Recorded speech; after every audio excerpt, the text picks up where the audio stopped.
अन्न व औषध प्रशासनाकडून घेण्यात आलेल्या औषध निरीक्षक गट ब पदाची संपूर्ण भरती प्रक्रिया रद्द करण्याचा महाराष्ट्र लोकसेवा आयोगाने निर्णय घेतलाय। अन्न व औषध प्रशासनाच्या परीक्षेमध्ये गैरप्रकार झाल्याचा आरोप आणि पुरावे समोर आल्यानंतर संपूर्ण भरती प्रक्रिया रद्द करण्याचा महाराष्ट्र लोकसेवा आयोगाने निर्णय घेतला। गुन्हे अन्वेषण शाखेच्या अहवालानुसार परीक्षेत गैरप्रकार झाल्याचे निष्पन्न झाल्याने आणि एकाच उमेदवाराला या परीक्षेचा प्रश्नसंच मिळाला आणि त्याचा लाभ घेतल्याचे त्याने उघड झाले। एमपीएससीने हा निर्णय घेतल्याने या मुद्द्यावरून लढणाऱ्या विद्यार्थ्यांना मोठे यश मिळाले। या जाहिरातीच्या अनुषंगाने आयोगाकडून फेरपरीक्षा आयोजित करण्यात येणार आहे। या संदर्भातील प्रसिद्धीपत्रक आयोगाच्या संकेतस्थळावरती प्रसिद्ध केले जाईल।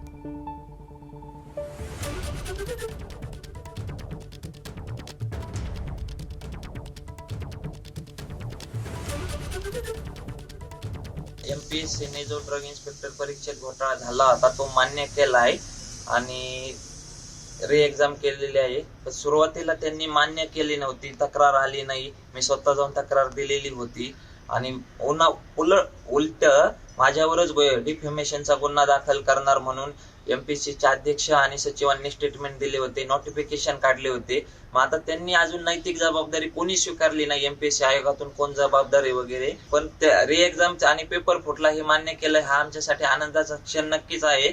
पण बाकी पण ते काहींना वाचवायचा प्रयत्न करताय।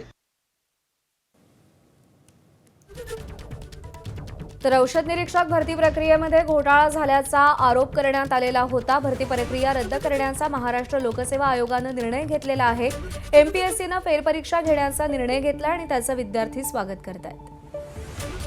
दरम्यान या सगळ्या संदर्भात सुषमा अंधारेंनी एक पोस्ट करत नेमकं काय म्हटलंय तेही आपण पाहूया।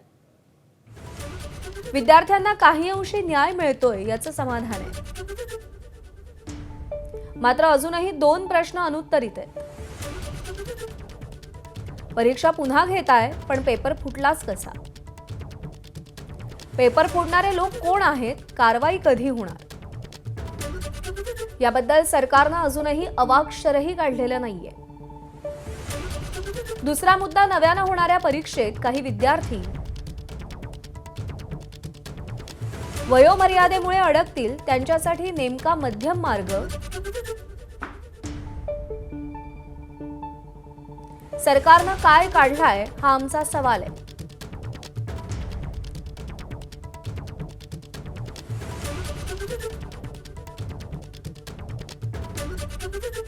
मुळात पेपर फुटलाच कसा आणि पेपर फोडणारे कोण आहेत हा प्रश्न अजूनही अनुत्तरित राहिलेला आहे। त्यामुळे विद्यार्थ्यांच्यासाठी पुन्हा अन्न औषध प्रशासनाची परीक्षा होते ही चांगली बाब आहे, पण यासोबतच हा पेपर ज्यांच्यामुळे फुटला या दोषींवर कारवाई कधी होणार आणि हा पेपर फुटल्यानंतर परीक्षा नव्याने घेण्यामुळे ज्या विद्यार्थ्यांच्या वयोमर्यादेसंबंधात प्रश्न निर्माण होईल यावर राज्य सरकारची भूमिका काय हा आमचा खडा सवाल आहे।